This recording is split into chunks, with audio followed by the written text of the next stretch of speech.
ओम शांति। आज है 10 जुलाई, शिव बाबा की साकार मुरली। आज मीठे बाबा कहते हैं, मीठे बच्चे अब सतो प्रधान बन। अंडरलाइन करेंगे, सतो प्रधान बन। इसलिए इसका क्या अर्थ है कि आत्मा तमो प्रधान है, लेकिन अब उसको क्या बनना है? सतो प्रधान बनना है और घर जाना है। इसीलिए अपने को आत्मा निश्चय, आत्मा समझ निरंतर बाप को याद करने का अभ्यास करो। उन्नति का सदा ख्याल रखो। प्रश्न है, पढ़ाई में दिन प्रतिदिन आगे बढ़ रहे हैं या पीछे हट रहे हैं? उसकी निशानी क्या है? उत्तर, अगर पढ़ाई में आगे बढ़ रहे हैं तो हल्केपन का अनुभव होगा। अगर पढ़ाई में आगे बढ़ रहे हैं तो हल्कापन, यानी कोई भी परिस्थिति आएगी आत्मा हमेशा हल्की रहेगी। बुद्धि में रहेगा, ये शरीर तो छीछी है, इसको छोड़ना है, हमको तो अब घर जाना है। दैवी गुण धारण करते जाएंगे। अगर पीछे हट रहे हैं, ध्यान रखेंगे, अगर हम चेकिंग क्या करेंगे कि अगर हम पीछे हट रहे हैं तो चलन असुरी गुण दिखाई देंगे। काम, क्रोध, ईर्ष्या, लोभ, मोह, अहंकार, घृणा, क्या क्या नहीं दिखाई देगा, है ना। चलते फिरते बाप की उस आत्मा को याद नहीं रहेगी। वह फूल बनकर सबको सुख नहीं दे सकेंगे। अंडरलाइन, वो आत्मा जिसके असुरी संस्कार हैं, वो फूल बनकर सबको सुख नहीं दे सकेंगे, ब्लेसिंग नहीं दे सकेंगे। ऐसे बच्चों को आगे चल साक्षात्कार होंगे, फिर बहुत सजाएं खानी पड़ेंगी। ओम शांति। बुद्धि में ये ख्यालात रहे कि हम सतो प्रधान आए थे। रूहानी बाप रूहानी बच्चों को समझाते हैं। यहाँ सब बैठे हैं, कोई तो देह अभिमान है। क्या कह रहे बाबा? कोई तो देही अभिमान है और कोई देही अभिमानी होंगे। कोई सेकंड में देह अभिमानी और कोई सेकंड में देही अभिमानी होते रहेंगे। ऐसे तो कोई कह ना सके कि हम सारा समय देही अभिमानी होकर बैठे हैं। बाबा कहते नहीं, बाप समझाते हैं, कोई समय देही अभिमानी, कोई समय देही अभिमान में होंगे। अब बच्चे ये तो जानते हैं, हम आत्मा इस शरीर को छोड़कर जाएंगे अपने घर। बहुत खुशी से जाना है। सारा दिन चिंतन ही यह करते हैं, हम शांति धाम में जाएं, क्योंकि बाप ने रास्ता तो बताया है। और लोग कभी इस विचार से नहीं बैठते होंगे। ये शिक्षा किसी को मिलती ही नहीं है, ख्याल भी नहीं होगा। तुम समझते हो ये दुख धाम है। अब बाप ने सुख धाम में जाने का रास्ता बताया। जितना बाप को याद करेंगे उतना संपूर्ण बन यथा योग्य शांति धाम में जाएंगे। अंडरलाइन करेंगे, जितना बाप को याद करेंगे उतना संपूर्ण बन यथा योग शांति धाम में जाएंगे। उनको ही मुक्ति कहा जाता है, जिसके लिए ही मनुष्य गुरु करते हैं। परंतु मनुष्यों को बिल्कुल पता नहीं कि मुक्ति, जीवन मुक्ति चीज क्या है, क्योंकि यह है नई बात। तुम बच्चे ही समझते हो, अब हमको घर जाना है। बाप कहते हैं, याद की यात्रा से पवित्र बनो। तुम पहले पहले जब आए श्रेष्ठाचारी दुनिया में तो सतो प्रधान थे, आत्मा सतो प्रधान थी। कोई के साथ कनेक्शन भी पीछे होगा। जब गर्भ में जाएंगे तब संबंध में आएंगे। तुम जानते हो, अभी ये हमारा अंतिम जन्म है, हमको वापस घर जाना है। पवित्र बने बिना हम जा नहीं सकेंगे। पवित्र यानी संकल्प, मनसा, वाचा, कर्मणा, संपूर्ण पॉजिटिविटी। बाबा कहते, ऐसे ऐसे अंदर में बातें करनी है। किससे करनी है? खुद से करनी है, क्योंकि बाबा का फरमान है। उठते बैठते चलते फिरते बुद्धि में यही ख्याल रहे कि हम सतो प्रधान आए थे, अब सतो प्रधान बन घर जाना है। अंडरलाइन करेंगे, आत्माएं अभी तमो प्रधान हैं, चाहे वो ज्ञान में चल रही हैं या नहीं चल रही हैं।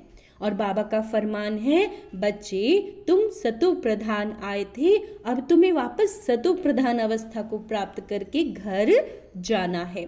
सतो प्रधान बनना है बाप की याद से। कैसे बनेंगे सतो प्रधान? बाबा की याद से, क्योंकि बाप ही पतित पावन है। हम बच्चों को युक्ति बताते हैं तो कि तुम ऐसे पावन बन सकोगे।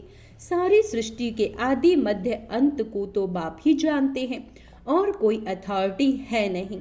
बाप ही मनुष्य सृष्टि का बीज रूप है। भक्ति कहाँ तक चलती है, ये भी बाबा ने समझाया। इतना समय ज्ञान मार्ग, इतना समय भक्ति, ये सारा ज्ञान अंदर में टपकता रहना चाहिए। जैसे बाप की आत्मा में ज्ञान है, जैसे बाप की आत्मा में ज्ञान है, तुम्हारी आत्मा में भी ज्ञान है। शरीर द्वारा सुनते और सुनाते हैं। शरीर बिगड़ तो आत्मा बोल न सके, इसमें प्रेरणा व आकाशवाणी की तो बात ही नहीं होती। भगवानुवाच्य है तो जरूर मुख चाहिए, रथ चाहिए। गधे घोड़े का रथ तो नहीं चाहिए। तुम भी पहले समझते हो, कलयुग अभी 40,000 वर्ष और चलना है। अज्ञान नींद में सोए पड़े थे, अब बाबा ने जगाया। तुम भी अज्ञान में थे, अब ज्ञान मिला। अज्ञान कहा जाता है भक्ति को। अब तुम बच्चों को ये ख्याल करना है, हम अपनी उन्नति कैसे करें, उच्च पद कैसे पाएं। अपने घर जाकर फिर नई राजधानी में आकर उच्च मर्तबा पाएंगे। उसके लिए है याद की यात्रा। अपने को आत्मा तो जरूर समझना है। बाबा क्या होमवर्क देते हैं? खुद को आत्मा समझो, तुम शरीर हो नहीं, है ना? तो ये पक्का करना है। हम सब आत्माओं का बाप परमात्मा है। ये बहुत सिंपल है, परंतु मनुष्य इतनी बात भी नहीं समझते। तुम समझा सकते हो कि ये है रावण राज्य।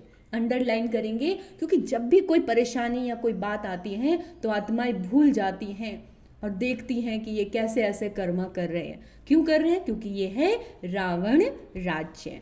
बाबा कहते इसीलिए तुम्हारी बुद्धि भ्रष्टाचारी बन गई। मनुष्य समझते हैं जो विकार में नहीं जाते वह पावन है। जैसे सन्यासी हैं, बाप कहते वह तो अल्पकाल के लिए पावन बनते हैं। दुनिया तो फिर भी पतित है ना, पावन दुनिया है ही सतयुग। पतित दुनिया में सतयुग कैसे, जैसा पावन कोई हो नहीं सकता। वहां तो रावण राज्य ही नहीं, विकार की बात ही नहीं। तो चक्र लगाते घूमते फिरते बुद्धि में ये चिंतन चलता रहना चाहिए, बाबा में यह ज्ञान है ना। ज्ञान सागर है तो जरूर ज्ञान टपकता होगा। तुम भी ज्ञान सागर से निकलती हुई नदियां हो। वहां तो एवर सागर ही है, तुम एवर सागर नहीं हो। तुम बच्चे समझते हो, हम तो सब भाई भाई हैं। तुम बच्चे पढ़ते हो, वास्तव में नदियां आदि की कोई बात नहीं।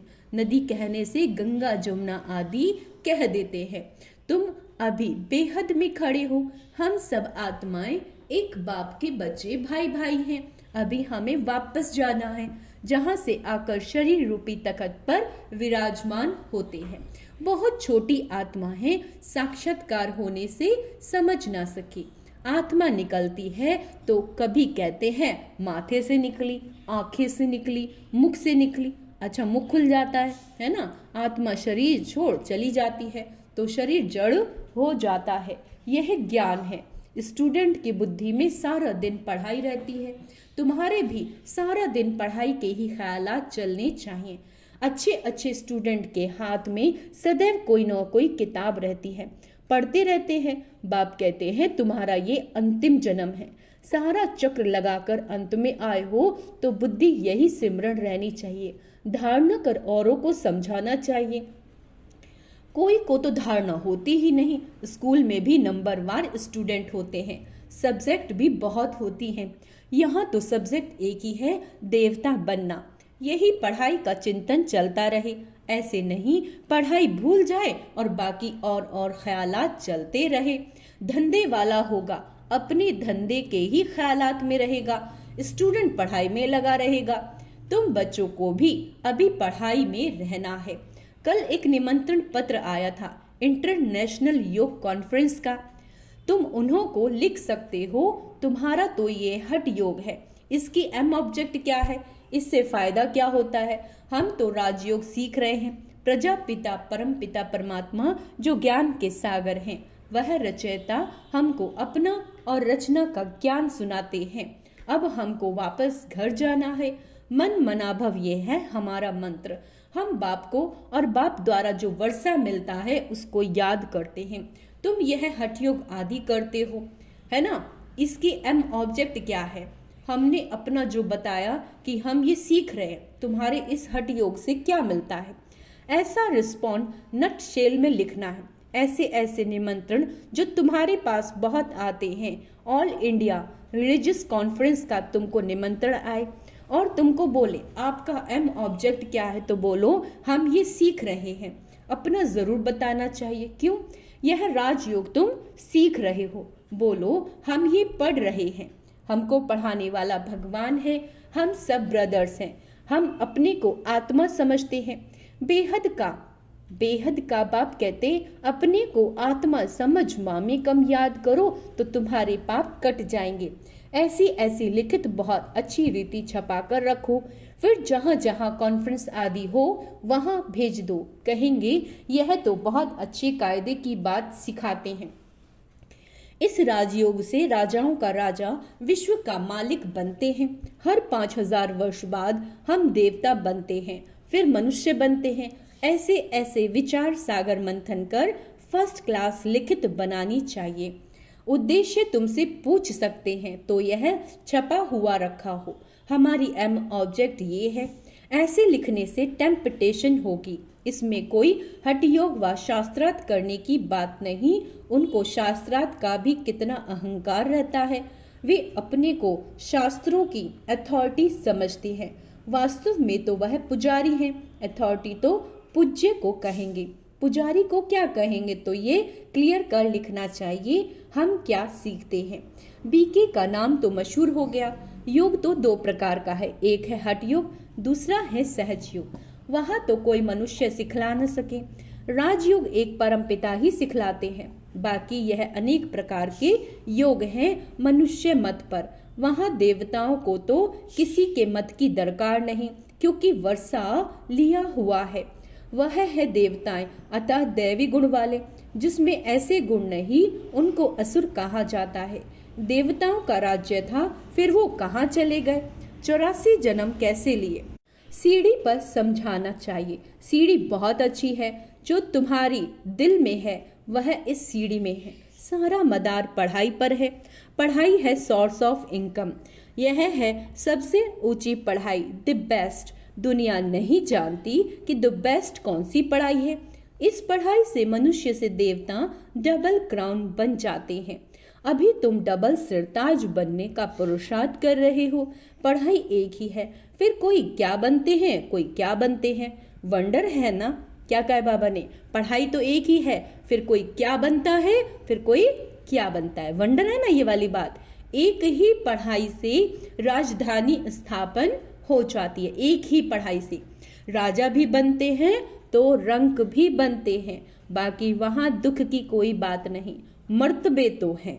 क्या कह रहे बाबा, वहां मर्तबे हैं। जो जैसा आत्मा कर्म करेगी, चाहे लोग पहले हम ज्ञान में नहीं थे, वहां भी यही रूल फॉलो होता है। और यहाँ भी बाबा का कि जो आत्मा जैसा कर्म करेगी उसको वैसा ही फल मिलता है, यानी मर्तबा भी मिलेगा। यहाँ अनेक प्रकार के दुख हैं। फैमिन, बीमारियां, अनाज आदि नहीं मिलता। फ्लड्स यानी बाढ़ आती है। वह लखपति करोड़पति है। जन्म तो विकारों से होता है ना। धक्का खाया, मच्छर ने काटा, ये सब दुख है ना।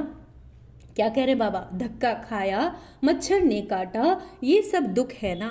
नाम ही है रौरव नर्क। तो क्या कहते हैं बाबा, मच्छर ने काटा तो ये भी दुख है। नाम ही है रौरव नर्क, तो भी कहते रहते हैं फलाना स्वर्ग पधारा। अरे स्वर्ग तो आने वाला है, फिर कोई स्वर्ग गया कैसे, किसी को भी समझाना है तो बहुत सहज बात है। अब बाबा ने ऐसे निबंध दिया, लिखना बच्चों का काम है। धारणा होगी तो लिखेंगे भी। मुख्य बात बच्चों को समझाते हैं, अपने को आत्मा समझो। अब वापस जाना है। हम सतु प्रधान थे तो खुशी का पारावार नहीं था, अभी तमो प्रधान बने हैं कितना सहज है, पॉइंट्स तो बाबा बहुत सुनाते रहते हैं। तो जो अच्छी रीति बैठकर समझाना है, नहीं मानते तो समझा जाता है ये हमारे कुल का ही नहीं है। पढ़ाई में दिन प्रतिदिन आगे बढ़ना है, पीछे थोड़े ही हटना है। दैवी गुण के बदले असुरी गुण धारण करना, तो ये तो पीछे हटना हो गया ना। और ही कहना बहुत सारे हैं असुरी गुण, तो ये तो पीछे हटना हो गया। विकारों को छोड़ते रहो, विकारों को छोड़ते रहो। दैवी गुण धारण करो, कम बोलो, मीठा बोलो, धीरे बोलो। बहुत हल्का रहना है, यानी लाइट रहना, कैसी भी परिस्थिति आए। ये शरीर छींची है, इसको छोड़ना है। हमको तो अब घर जाना है। बाप को याद नहीं करोगे तो गुलगुल नहीं बनोगे, बहुत सजाएं खानी पड़ेंगी, है ना। आगे चलकर तुमको साक्षात्कार होंगे।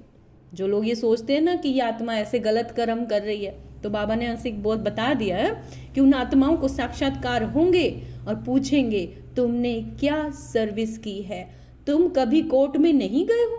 बाबा ने सब कुछ देखा हुआ है, कैसे ये लोग चोरों को पकड़ते हैं, फिर केस चलाते हैं, तो वहां भी तुमको सब साक्षात्कार कराते रहेंगे। सजाएं खाकर फिर पाई पैसे का पद पालेंगे। जो आत्माएं अभी असुरी गुण, असुरी कर्म कर रही हैं, उनको बाबा साक्षात्कार कराएंगे। जो देह अभिमान में गलतियां कर रही है, तो बाबा कहते टीचर को तो रहम आता है। अब टीचर कौन है? शिव बाबा। उसको तो रहम आता है कि ये बेचारे नापास हो जाएंगे। पाप को याद करने की सब्जेक्ट सबसे अच्छी है, जिससे पाप कटते जाएंगे। बाबा हमको पढ़ाते हैं, यही सिमरण करते चक्र लगाते रहना चाहिए। क्या कहते हैं बाबा? बाबा हमको पढ़ाते हैं, यही सिमरण करते चक्र लगाते रहना चाहिए। स्टूडेंट टीचर को याद भी करते हैं और पढ़ाई रहती है। टीचर से योग तो जरूर होना चाहिए। टीचर कौन है? शिव बाबा, है ना। कभी किसी देहधारी को मत देखो, वो तो सिर्फ एक निमित्त है। ये बुद्धि में रहना चाहिए, हम सब भाइयों का एक टीचर है, वह है सुप्रीम टीचर। आगे चलकर बहुतों को मालूम पड़ेगा, ओहो प्रभु तेरी लीला।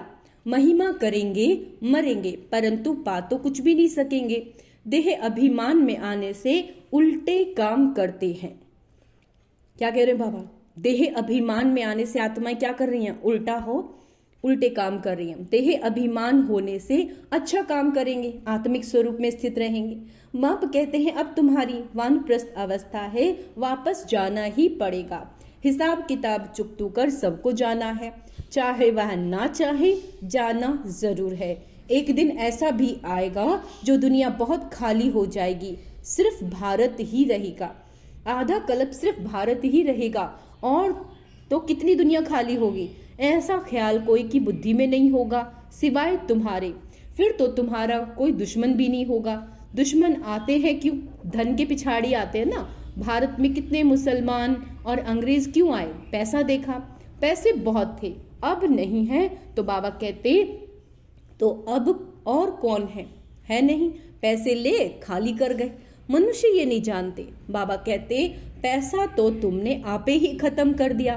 ड्रामा प्लान अनुसार तुम्हें निश्चय है हम बेहद के बाप के पास आए हैं। कभी किसी के ख्याल में नहीं होगा ये ईश्वरीय परिवार है। अच्छा, मीठे मीठे सिक्के लदे बच्चों प्रति माता पिता बाप दादा का याद प्यार और गुड मॉर्निंग। रूहानी बाप की रूहानी बच्चों को नमस्ते। हम रूहानी बच्चों की रूहानी बाप दादा को याद प्यार, गुड मॉर्निंग, नमस्ते मीठे बाबा। शुक्रिया बाबा, शुक्रिया। धारणा के लिए मुख्य सार, चलते फिरते बुद्धि में पढ़ाई का चिंतन करना है। कोई भी कार्य करते बुद्धि में सारा दिन ज्ञान टपकता रहना चाहिए, है ना। कि मुझे स्वयं को आत्मा हूँ, मैं शरीर नहीं हूँ, घर से परमधाम से आई हूँ, शिव बाबा की संतान हूँ, और मैं यहाँ क्या करने आई हूँ? अपना ड्रामा में रोल प्ले करने आई हूँ। मेरा स्वधर्म कैसा है? मैं शांत स्वरूप आत्मा। तो इस तरह से अपने आत्मिक स्वरूप का चिंतन चलता रहना चाहिए। यह द बेस्ट पढ़ाई है जिसे पढ़कर डबल क्राउन बनना है, अभ्यास करना है। हम आत्मा भाई भाई हैं, देह अभिमान में आने से ही उल्टे काम होते हैं। इसीलिए बाबा कहते जितना हो सके देही अभिमानी बनो, है ना। वरदान क्या दिया है आज बाबा ने? सत्यता की शक्ति द्वारा सत्यता की शक्ति द्वारा सदा खुशी में नाचने वाले शक्तिशाली महान आत्मा भव। कहा जाता है सच तो बीठो नच। सच्चा अर्थात सत्यता की शक्ति वाला सदा नाचता रहेगा, कभी मुरझाएगा नहीं, उलझेगा नहीं, घबराएगा नहीं, कमजोर नहीं होगा। वह खुशी में सदा नाचता रहेगा, शक्तिशाली होगा, उसमें समाने की शक्ति होगी। सत्यता कभी हिलती नहीं है। कौन सी शक्ति होगी? समाना। अचल रहेगा। सत्य की नाव डोलती जरूर है लेकिन डूबती नहीं है। तो सत्यता की शक्ति को धारण करने वाली आत्मा ही महान है। स्लोगन, व्यस्त मन बुद्धि को सेकंड में फुल स्टॉप कर लेना ही श्रेष्ठ अभ्यास है। कोई भी बात आ रही है, नेगेटिव हो, व्यर्थ हो, एक सेकंड में उससे डिटैच हो जाना, यही बहुत अच्छा एक श्रेष्ठ अभ्यास है। अच्छा, ओम शांति। तो आज का स्वमान अभ्यास करेंगे। मैं महान आत्मा हूँ। मैं, ओम शांति।